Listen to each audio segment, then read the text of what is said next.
Omuyimbi amanyikiddwa nga Gerald Kiweewa afiiriddwa mukyala we yabadde mukyala w'omukulu.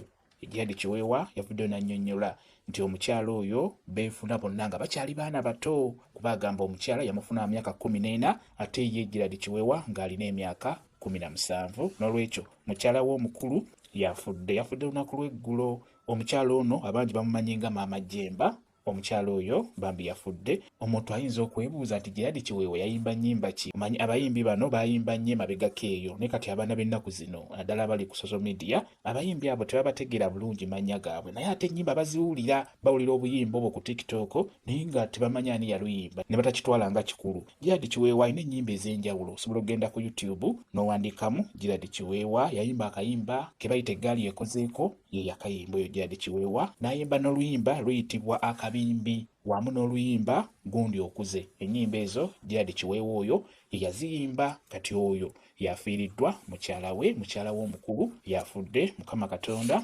amuwummuze emirembe, amusonyiwe byonna ebyamusobako. Kitalo nnyo, kibi nnyo mawulire ga nnaku.